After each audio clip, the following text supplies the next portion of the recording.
So this is going to be another movie review. This one's called Cloak and Dagger, 1946. This flick, I'm giving it 1 out of 5 stars.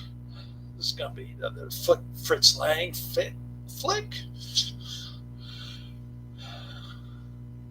It's got Gary Cooper and Marc Lawrence. I found something interesting when I researched this movie. I don't think Wikipedia is very accurate, but it says here the film screenwriters Lardner and Mounts became 2 of the Hollywood 10. That much I can believe. Accused of adding communist dogma to movie scripts such as this one. Well, that I can believe also. Writing a script saying the U.S. could not keep nuclear secrets from the USSR, such as in this film, was one of the many accusations of the 10. And then the external links is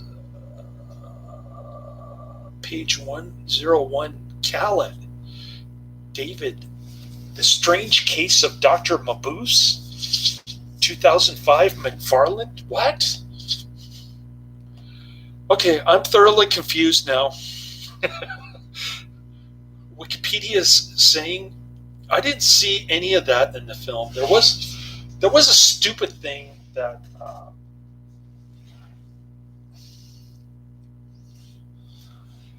that Gary Cooper uttered. Came right out of the Communist Manifesto. He's saying all this would take was $1 billion of other people's money, and they could eliminate tuberculosis and cancer in 1 year. This is coming from a nuclear physicist. And well, yeah, I'm sure the government today spends more than $1 billion on cancer research and or tuberculosis, and still hasn't been cured yet. Sorry, Gary Cooper. Using an arbitrary amount of other people's money does not magically cure disease and sickness. Doesn't work like that.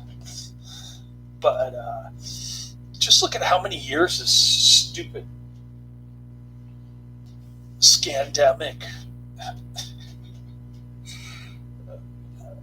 this plandemic has been going on. It's been going on for 2 years. I told my son I haven't gone to a dentist or a barber in 2 years. He's been helping me chop all my hair off. I was going to tell my my pretend girlfriend over there, Vietnamese co-worker, that I was going to ask her if she liked my new hairdo, and then I'd say, "Wait a minute, I don't have any hair." Well, I did try to Google chat her, and no luck with that. I think I might have irritated her a little bit when I told her that she could do half a route in San Francisco in 2 hours. And she's not the motivated type of grocery delivery driver. Anyways, getting back to the movie. So, first of all, it's an espionage spy thriller kind of stuff. Another reviewer said there were some kind of dark elements of Fritz Lang film noir in this. I didn't see any. I must have missed it. Anyways, Gary Cooper is a nuclear physicist working on the Manhattan Project in 1944, and there's all this hysteria going around that the Nazis are trying to acquire a nuclear weapon. So So naturally, Gary Cooper switches careers from nuclear physicist to OSS spy. This movie is ridiculous. And then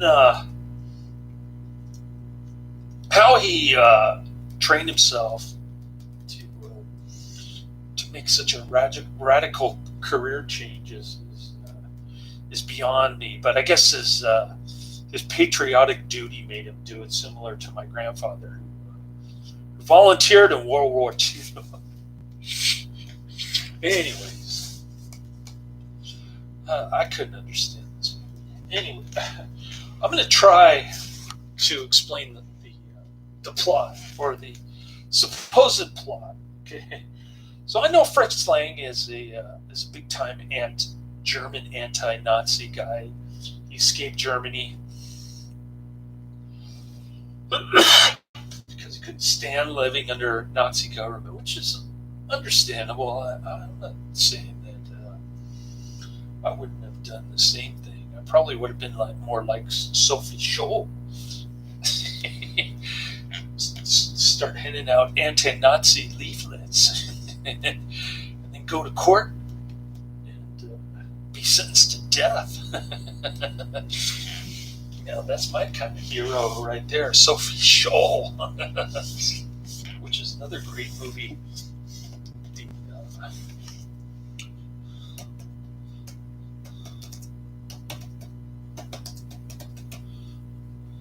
The Final Days, Sophie Scholl, The Final Days. Man, I haven't seen that in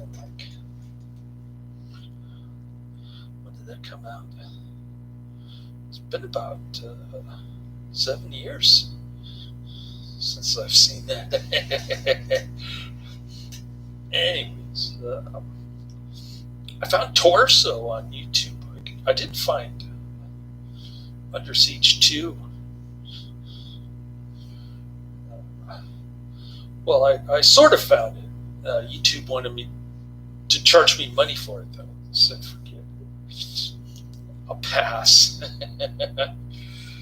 But Adrian's going off with the recommendations. Very nice. Now I got something to watch. I've been so slow this week doing movie reviews, and I apologize. I only did 2 today because I took 2 rather long nappy poos. But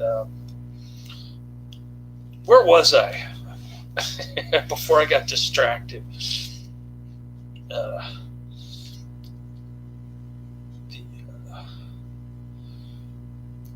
Oh yeah, I was talking about Cloak and Dagger.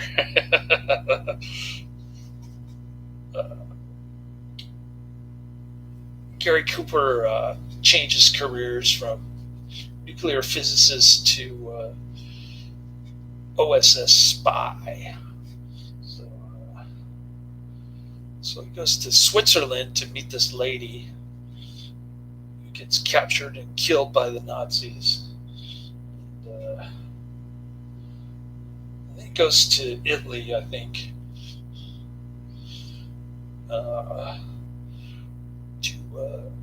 to convince the scientists there to stop making nuclear bombs for the Nazis. He thinks that they're keeping his daughter still alive because she writes letters to him every week, and that's the only thing that keeps him helping the Nazis out, because he loves his daughter. Very touching. I think I would have said, forget it. You get no help, Nazis. Do whatever you want. But this guy loves his daughter too much, I guess.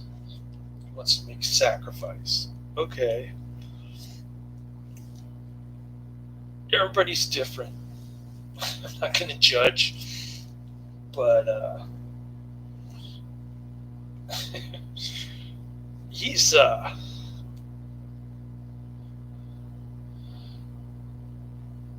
Gary Cooper runs into this ugly white woman. She's supposed to be attractive, but she's ugly to me.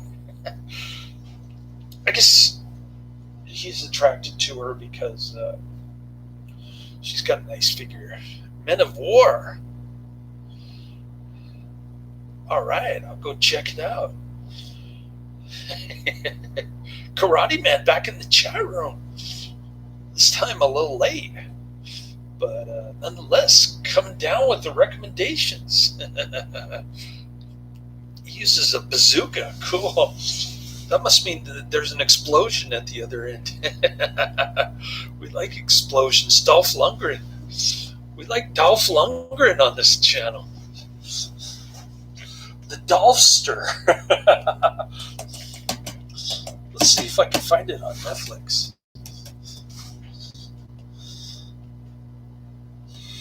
I have the power. That was a great scene. I don't know why Dolph Lundgren thought he was silly in Masters of the Universe. I thought he was great.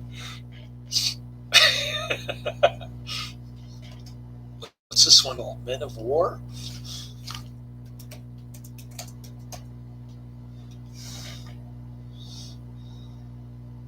See if I can find it on Netflix. No results. I guess I'll have to add it on YouTube then.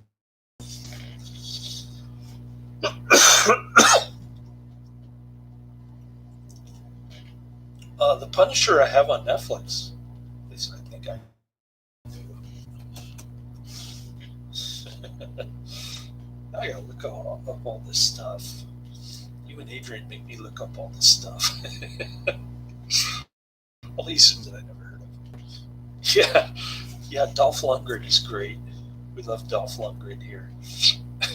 War and then the Punisher. Okay.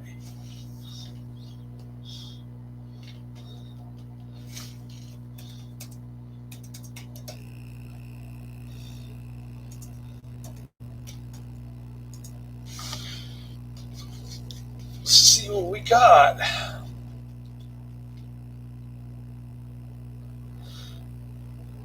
Okay.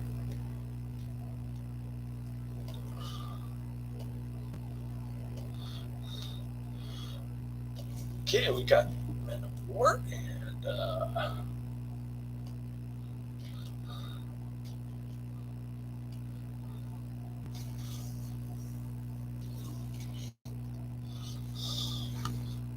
it's cute, taking forever as usual. So Gary Cooper's girlfriend, she's annoying, but somehow they fall in love. And she's a member of the resistance in Italy. She's trying to free her people from the German Nazis, I guess, northern Italy. And so she's working with Gary Cooper.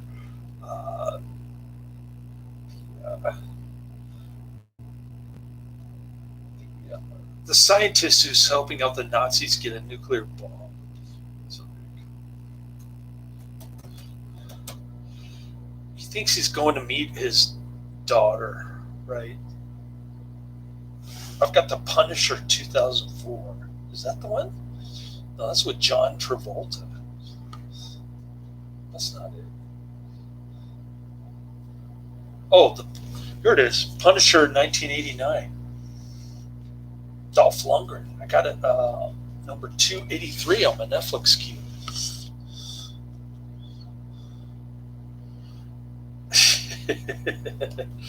Universal Soldier.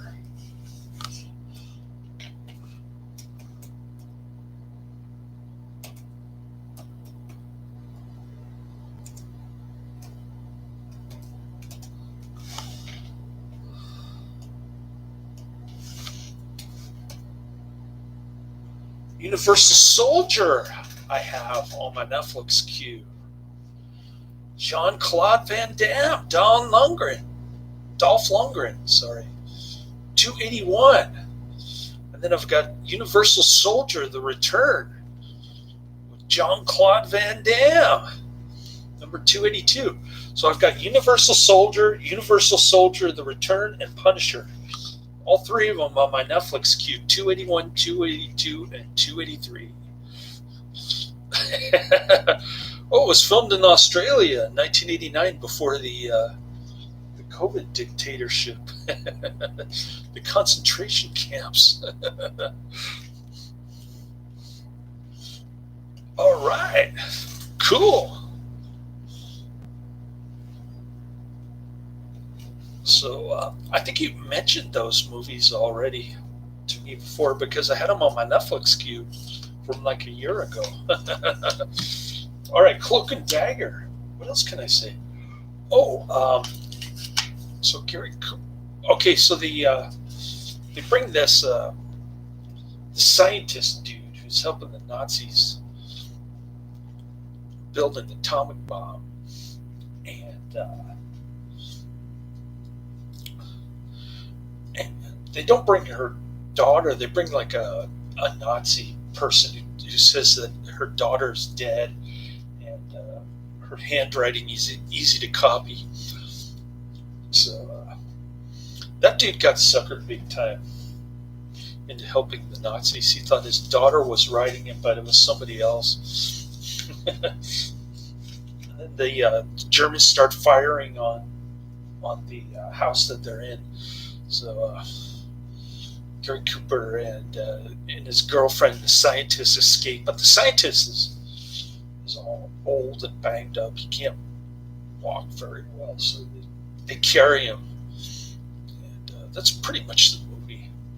The ending was supposed to be different.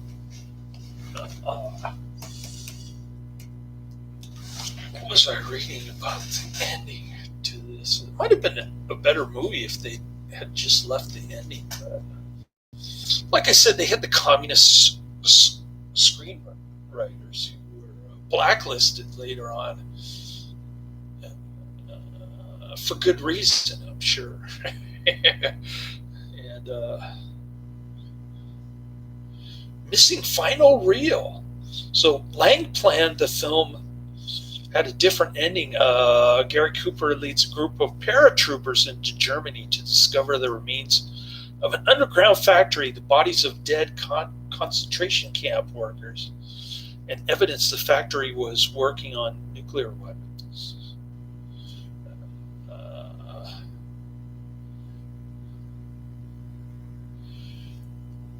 Cooper remarks that the factory may have been relocated to Spain or Argentina and launched a diatribe saying, "This is year one of the atomic age, and God help us if we think we can't keep this secret from the world." I guess that's the communist script writing,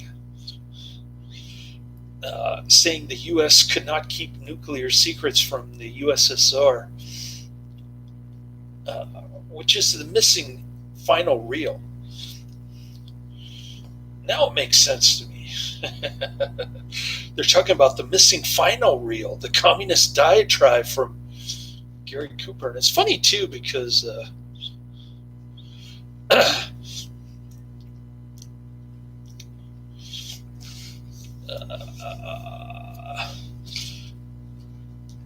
Gary Cooper played Howard Rourke in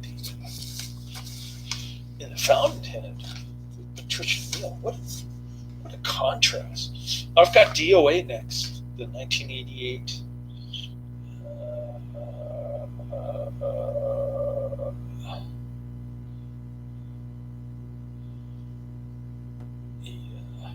an alcoholic academic college professor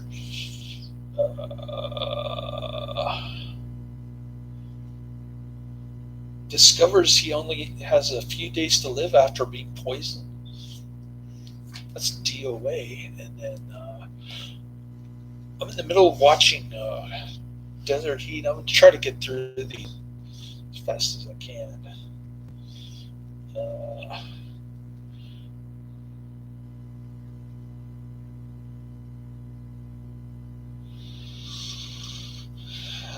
I got Blood for Blood, aka Midnight Man. Schizoid, The Hard Ride, Krista, aka Swedish Fly Girls, then Hellbound, Hitman's Run, Torso, and Men of War.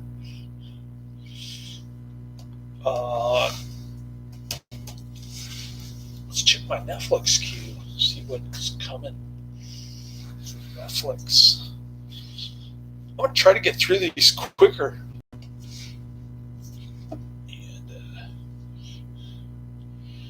And my favorite James Bond, I guess Roger Moore.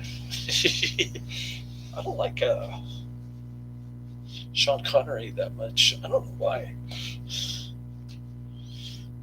I haven't seen a Bond film in ages, man. What was the last one I saw? Like Octopussy?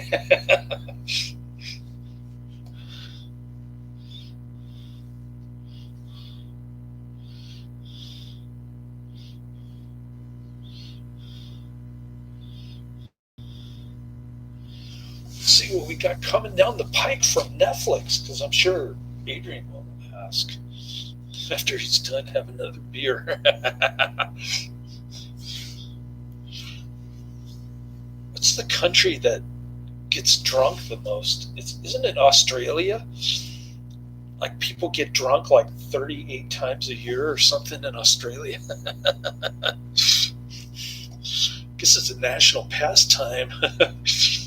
I thought Mexico and Japan drank a lot of beer, but what do I know? All right, so from Netflix, I got Trilogy of Terror, 1975, the Dan Curtis masterpiece with Karen Black. And then Cold Feet, 1989, with Keith Carradine. And then I got The Collector, 1965, with Terrence Stamp and Samantha Eager, the Canadian actress who was in The Brood with what's his name?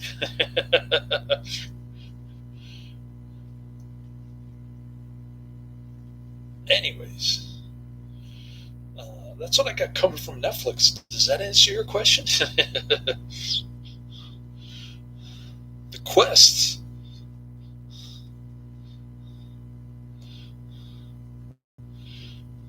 I'll have to look that one up.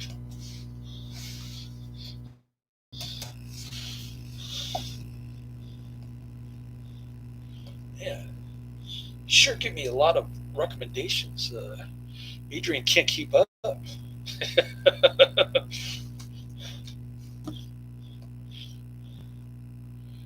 The Quest.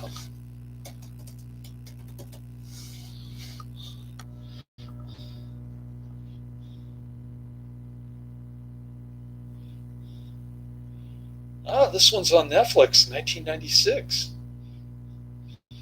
All right.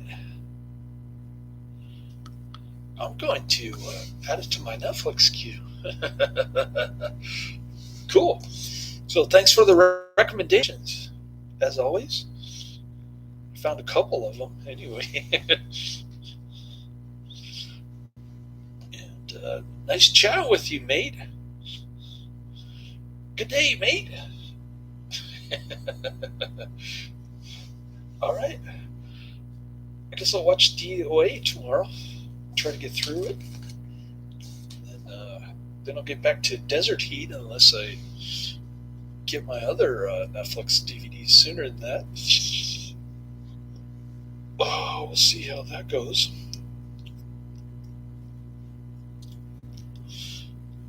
Man, this Netflix queue is slow, man. All right.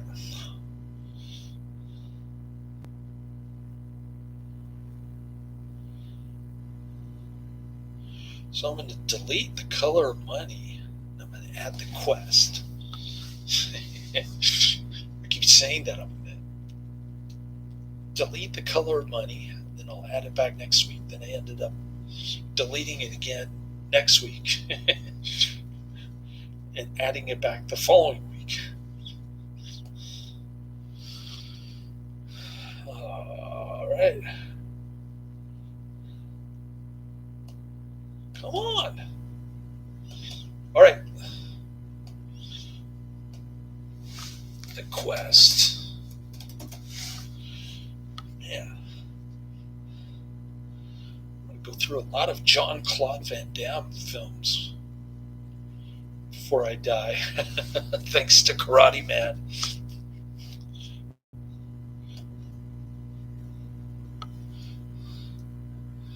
All right.